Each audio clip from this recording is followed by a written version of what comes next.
ഭൂമിയിൽ നിന്നും ഒരുപാട് പേടകങ്ങൾ ദൗത്യത്തിനായി ബഹിരാകാശത്തേക്ക് പോകുന്നുണ്ട്. ദൗത്യശേഷം ഭൂമിയിൽ തിരിച്ചെത്തുന്ന ഈ പേടകങ്ങളുടെ അവശിഷ്ടങ്ങൾ പിന്നീട് എന്തു ചെയ്യും? അതറിയാമോ? ബഹിരാകാശ വാഹനങ്ങളുടെ ശവപ്പറമ്പ് എന്നറിയപ്പെടുന്ന ഒരു സ്ഥലം ഈ ഭൂമിയിലുണ്ട്. ശാന്ത സമുദ്രത്തിൽ നിന്നും ഏറ്റവും അകലെ സ്ഥിതി ചെയ്യുന്ന ഒരു ഒറ്റപ്പെട്ട മേഖല.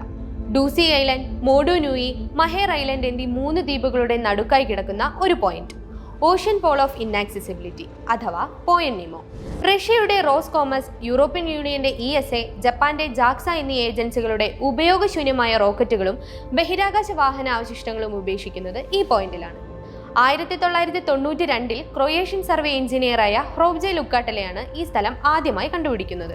ഷൂൾസ് വെയ്നിന്റെ 20,000 ലീഗ്സ് അണ്ടർ ദി സീ എന്ന വിഖ്യാത നോവലിലെ പ്രധാന കഥാപാത്രമായ ക്യാപ്റ്റൻ നീമോയിൽ നിന്നാണ് ഈ മേഖലയ്ക്ക് പോയിന്റ് നീമോ എന്ന പേര് ലഭിക്കുന്നത്. നീമോ പോയിന്റിന്റെ ഏറ്റവും അടുത്തുള്ള പ്രദേശം 2688 കിലോമീറ്റർ ദൂരം സ്ഥിതി ചെയ്യുന്ന പിറ്റ്കോയിൻ ദ്വീപുകളാണ്. ഈ പോയിന്റിൽ നിന്നും ഏറ്റവും അടുത്ത മനുഷ്യ സാന്നിധ്യം ഏകദേശം 1600 കിലോമീറ്റർ ദൂരെ എന്നാണ് പഠനങ്ങൾ പറയുന്നത്. ബഹിരാകാശ യാത്രികരാണ് നീമോ പോയിന്റിന് ഏറ്റവും അടുത്തുള്ള മനുഷ്യർ.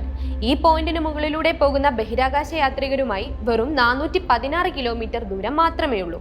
ഒരു കരപ്രദേശമല്ലാത്തതുകൊണ്ട് തന്നെ 32 വർഷം മുൻപ് വരെ ആർക്കും ഇങ്ങനെ ഒരു സ്ഥലത്തെ പറ്റി അറിയില്ലായിരുന്നു. മികച്ച ഒരു കമ്പ്യൂട്ടർ പ്രോഗ്രാമിന്റെ സഹായത്തോടെ ലൂക്കാട്ടലെ ചുറ്റുമുള്ള കരകളിൽ നിന്നും കൃത്യമായ ദൂരം അനുസരിച്ചുകൊണ്ടുള്ള ഒരു പോയിന്റ് കണ്ടെത്തുകയാണ് ചെയ്തത്. പോയിന്റ് നീമോ എന്ന പ്രദേശവും അതിന്റെ ആഴവും എത്രയാണെന്ന് ഇതുവരെ പഠനങ്ങൾക്ക് കണ്ടുപിടിക്കാൻ കഴിഞ്ഞിട്ടില്ല. തീരങ്ങളിൽ നിന്നും ഒരുപാട് ദൂരെ സ്ഥിതി ചെയ്യുന്നതിനാൽ ഇവിടെ മാലിന്യം നിക്ഷേപിക്കുന്നത് പ്രകൃതിക്കോ മനുഷ്യനോ ബുദ്ധിമുട്ടുണ്ടാക്കുന്നില്ല. അതുകൊണ്ട് തന്നെ ബഹിരാകാശ ഏജൻസികൾക്ക് ഏറെ പ്രിയപ്പെട്ട സ്ഥലം കൂടിയാണിത്. സൗത്ത് പസഫിക് സമുദ്രത്തിലെ സൗത്ത് പസഫിക് ഗൈർ എന്നറിയപ്പെടുന്ന പ്രധാനപ്പെട്ട ശക്തിയേറിയ കടൽത്തിരകൾ ഈ പോയിന്റിലേക്കുള്ള ജൈവ വൈവിധ്യത്തെ തടഞ്ഞു നിർത്തുന്നു. ഇതുമൂലം ഇവിടെ ജീവന്റെ നിലനിൽപ്പ് ബുദ്ധിമുട്ടിലാകുന്നു. 1992 കണ്ടുപിടുത്തത്തിന് ശേഷം 97 പോയിന്റ് നീമോ വീണ്ടും ലോക വാർത്തകളിൽ ഇടം പിടിക്കുന്നത്. ജീവസാന്നിധ്യമില്ലാത്ത ഈ സ്ഥലത്തു നിന്നും അപ്രതീക്ഷിതമായ ശബ്ദങ്ങൾ ഉണ്ടായതാണ് ഇതിനു കാരണം. നീലത്തിമിംഗലം പുറപ്പെടുവിക്കുന്ന ശബ്ദത്തേക്കാൾ തീവ്രമായ ശബ്ദം കേട്ടതോടെ ഇവിടെ ഏതോ വലിയ കടൽ ജീവി താമസിക്കുന്നുണ്ടെന്ന സംശയത്തിലേക്കെത്തി.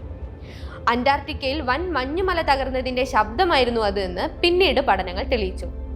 അതിശക്തമായ തിരയും പോഷകങ്ങൾ ഒട്ടും തന്നെ ഇല്ലാത്ത ജലമായതിനാലും ചില ബാക്ടീരിയകളല്ലാതെ മറ്റു ജീവസാന്നിധ്യം ഒന്നും തന്നെ ഈ പോയിന്റ് നീമോയിൽ ഇല്ലെന്നാണ് റിപ്പോർട്ടുകളിൽ പറയുന്നത്. ഇത്രയും കേൾക്കുമ്പോൾ അങ്ങോട്ട് പോകാൻ പറ്റിയെങ്കിൽ എന്ന് തോന്നുന്നുണ്ടോ? അത് സിമ്പിൾ അല്ല കേട്ടോ.